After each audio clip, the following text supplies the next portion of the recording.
Hello लोगोफोर जों दा फुंनि बेरायनो थांनि राजघाट महात्मा गान्धी सावरायाव दाख्लै खेबसे इन्डिया गेटआव थाङा जां थांगोन खाथियावनो आरो जोंनि खाथि 5 मिनिटफोर लागोन जां ओमफ्राय दाख्लै खेबसे दिल्लीयाव फैनायाव नायना थांबाय ओमफ्राय थेवबो जों मोजां गिदिंनो हायाखैमोन ओमफ्राय दा दिनै जोङो लोगोफोर जोंनि गासिबो ओंखारगासिनो नै आरो बिथिं ओमफ्राय जोङो गिदिंनो मोननाय नंखाया होननानै दख'नाखौनो मोजां लाबोदिया दाख्लै खेबसे दिल्लीयाव फैनायाव आरो दख'ना लाबोदोंमोन इयावसो आरो गिदिंनो थांनो मोनदिया दाख्लै मा होनो हारियानायाव थानायाव आरो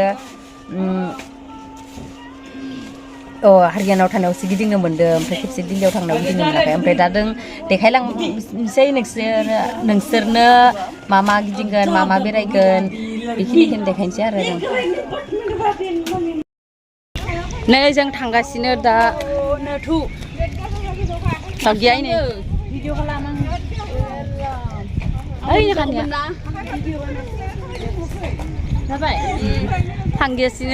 थांगासिनो जोङो गासै 11 गोजोन नै थांबाय थादो जोङो मोनथाम दंखायो नेव बेग चेकिं खालामगोन बेगखौबो नायखांबाय जोंनि एख' गैया जोंनियाव थांगासिनो नै स्कुलनि स्टुडेन्ट गथ'फोरा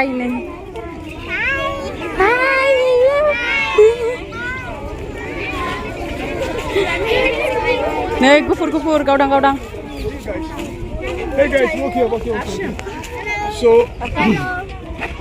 this is my opportunity to speak about my country, and I'm taking that because you're beautifully dressed in the Assamese dress, Thank right? you. Bodo dress. So, you speak Hindi or you speak English? क्या बोलोगे? हिंदी बोलोगे? तो आप लोग कहाँ से? आसाम से? आसाम से सारे लोग? हाँ. So, we have got the northeast of India. It's called as Seven Sisters. And one of the most famous sister is Assam. So this is near to the India-China border, right? So this is Bodo dress. Yes. So the Bodo tribe, which is from Assam, so theirs is the traditional dress. इसको क्या बोलते हैं भाईनी? लांगा. इसको? This is called as regan and this is langa. Same. Wow. तो आप लोग इधर क्यों आए? क्या कर रहे हैं? कौन सा dance programme? Wow, which dance? Folk dance. So these girls have come from Assam, which is like northeast part. They've come down over here to do folk. आप सब folk dancers हैं? आप सब बहुत सुंदर.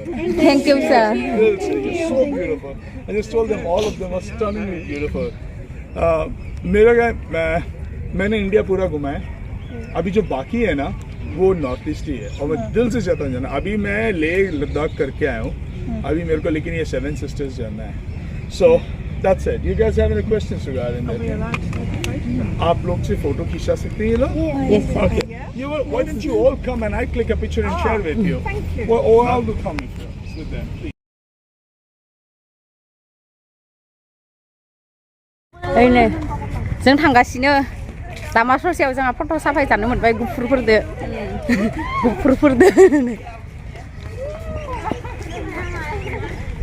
मोनहैसिगोन देखायलांबाय थानोसै. बिबाराबो मोजां दोङो.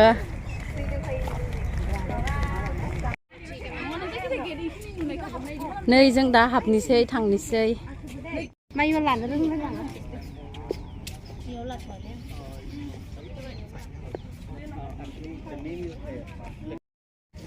नै हाबबाय जोङो थांबाय थादो नायहैनोसै. नै कनजुआ मालाय आं फार्स्टनो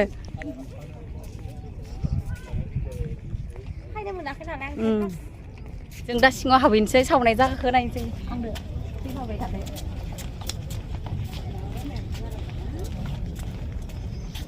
सेन्देल खुनांगोन इयाव सेन्देल दोनथ'. मोजां बिबार बारि दंथारो आरोना. दिल्लीयाव फैबा नायफै समायना जायगा गासैबो दंजोबखायो दिल्लीयाव. नेव सेन्देल खुनांगोन आरो ओमफ्राय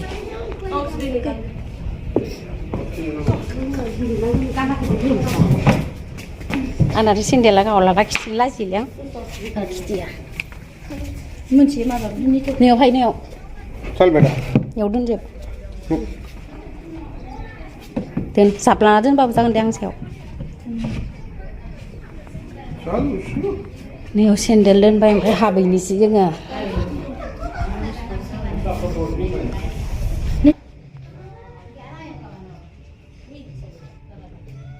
नै सफैबाय जोङो आंनिया सेकेन्ड टाइम जाबाय आरो दाख्लैयो हाखु दाखु गिदिंदो ओमफ्राय साथिंबो मोजां मोजां दोङो नायथावना जायगा ओइनि बिबारा मान मोजां मोनफायबाय जों दा हाबैनोसै इयाव रघुपति राघव राजा राम पतित पावन सीताराम रघुपति राघव राजा राम पतित पावन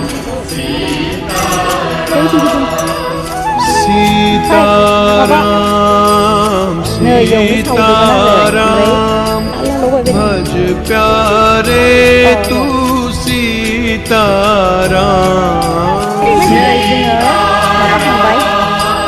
दसे फट' लाबाय खुलुमनाबो फैबाय एसे गरम मोनबाय आरो गोजौआवबो नायनो दोङो ईश्वर खुलुमखांबाय हाबबाय एबार आरो गोजौआव गिदिं थांसै नै जों थांबाय एबार गोजौआव जोंनि आइथिं मोनना सेन्देल दोननाया ओमफ्राय हाबनानै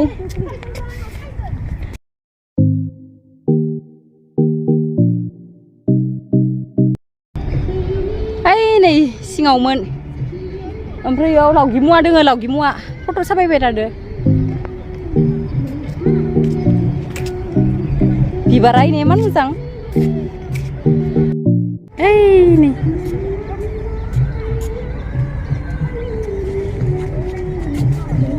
बेरे दोङो बेटा बिबाराव बेरे थायो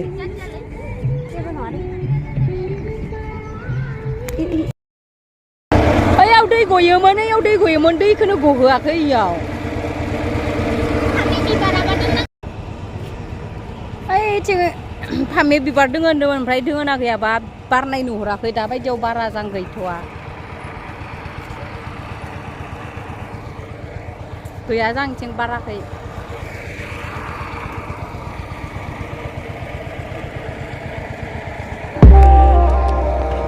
नेयाव दै गयोमोन दैखौनो गथ'वाखै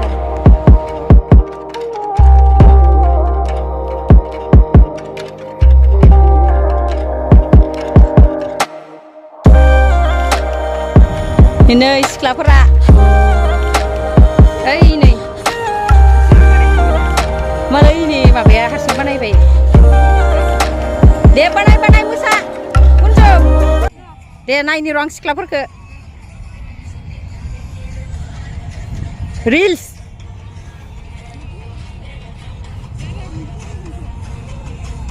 नै मबाइल हमग्राया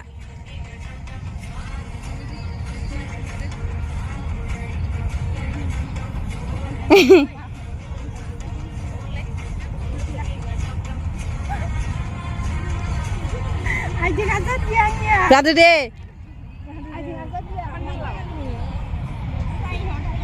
सान्दुं गोसा दाख्लै जोङो फाइनाव नैथि हाबदो ओमफ्राय जों थानाया नै गोजौनिफ्राय सिंथिं इथिंनो खाथियावनो सान्दुं गोसा दा थांसै ओंखाम जानोसै ओमफ्राय प्रग्रामाव थांनो जाखासिगोन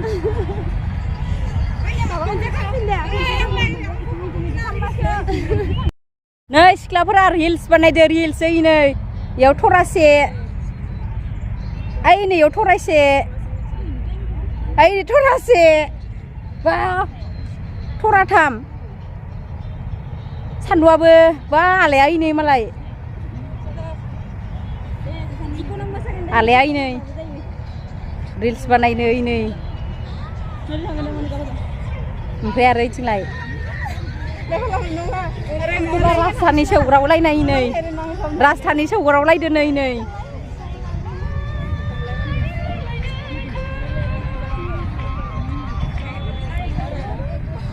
ओइ नै ओमफ्राय र' आरो ओइ नै इसोराबो गान नागिरदो ममिया ओरै खारलांबाय ओइ नै सान्दुं गोसाथार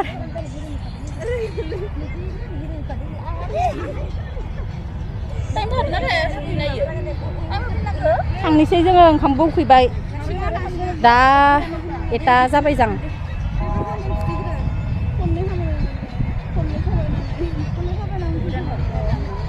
बार फैदो मोजां नांदो बार ओइ नै लादाखनिफ्रा गेलेबाय थानि दे आं बार 1 2 3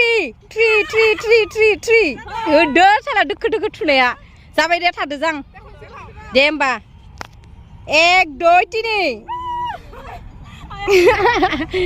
दोखो दोखो थुदो दे थाखादो जां नै थांसै जोङो सान्दुं गोसा थान्दा सान्दा मायबा मायबि मोनगोन जों ओमफ्राय नायनो थांनि ओमफ्राय इसोरो खना सना बायोमोननो मैया जोङो बायना लांनायखो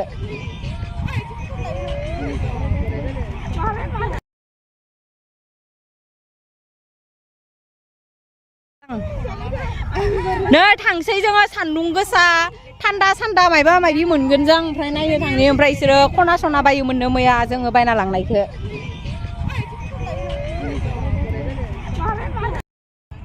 जों थांसै बाराबो जि मोजां बार फैदो खोलो खोलो गुसु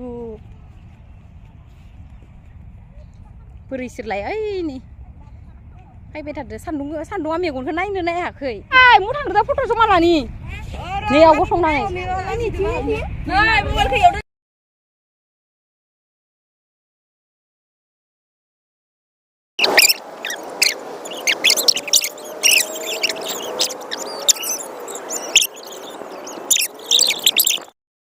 थांगासिनो जों गाइस ओइनै दै होबाय थादो हाग्रायाव जों ओंखारदोआनो साथिं फैबाथ' मोनफायो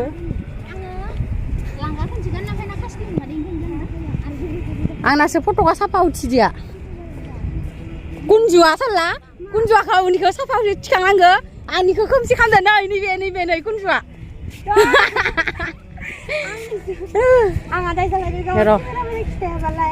ओइ नै दा जों थांगोन ना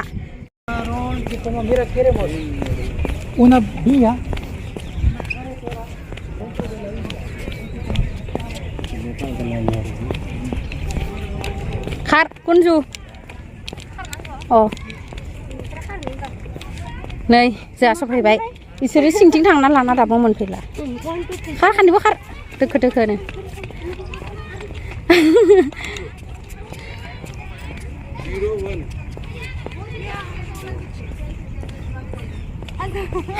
जोंनिया लोगोफोरा गैला दाबो मोनफैला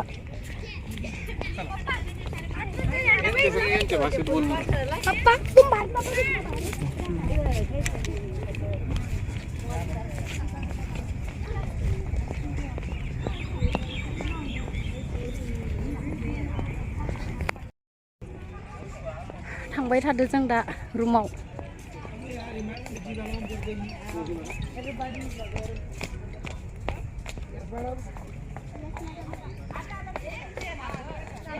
हेलौ लोगोफोर जों सफैबाय नै ओमफ्राय दा सोंनो नायदों मुखाय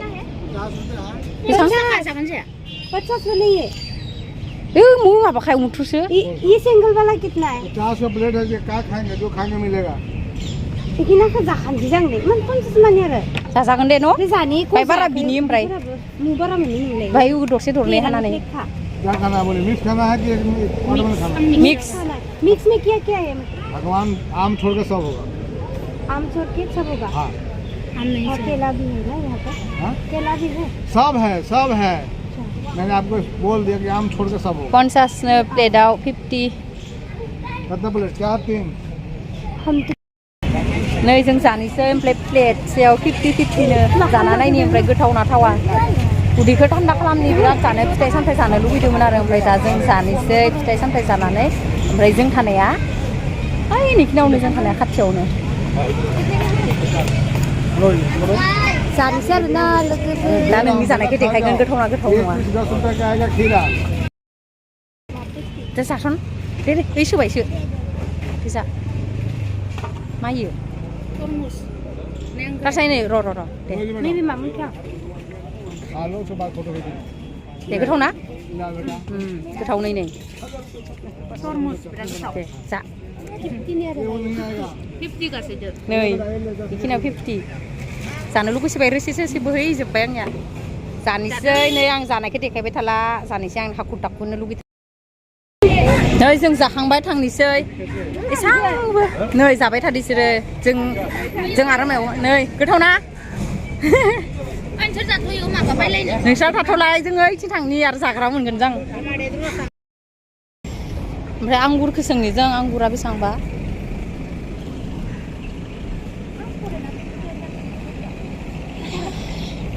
आंगुरखौ सोंनि जों आंगुरखौ ओमफ्राय आंगुरा बेसेबां ओमफ्राय दा सोंनि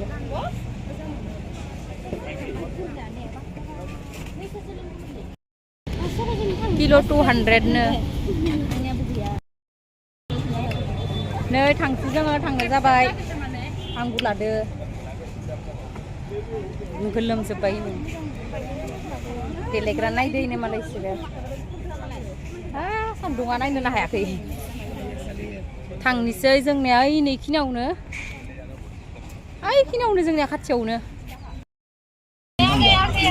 नै मालाय नै मालदार नुलायदोलै आर'नाइ लाजोबदो नैबे लादाखनि ओमफ्राय नैबे अरुणाचलनि दे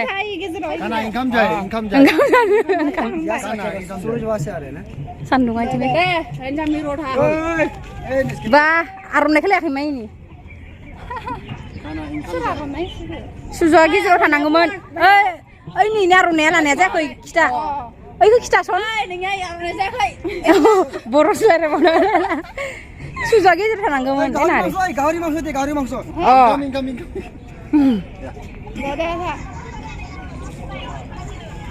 इयाव खालामदो आरो नांगौ खोथिया खालामबासो इदिदो समाया नै जों रुम सफैबाय ओमफ्राय ओंखामबो जानो जाबायनो नै सिना नैबे आरो लादाखनि आर'नाइ लायै गिदिंसिदो मालाय सुजुनि आर'नाइखौ लानानै जा बेरायनो थांदो बिसोरनि इयो बयसफोरनि इयो ओमफ्राय जोंनिया नै आं मा लाबोदो जेबो लाबाखै दिनै आंगुर गोसोम लाबोदो कका-कला ओमफ्राय बे मामोनलै दैजों बायनाया स्ट्रबेरि बेखौ फार्स्ट इखौबो बायदो बेसेबां लादो इयो 50 बेखौ आं न'खा जानो लुगैबाय थाखादों जोंनिया रुम सफैबाय बाखिखिनिया देलायनाय बायनायानो मोनफायाखै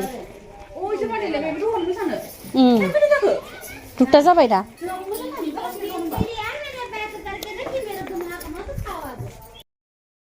आंथ' उखैखायाखै हरावबो जायाखै थेवबो आं जानायसो नै रुम सफैबाय जोङो गोलोमजोब्बाय भिडिअखौ बेखिनियावनो दोनथ'नोसै बाय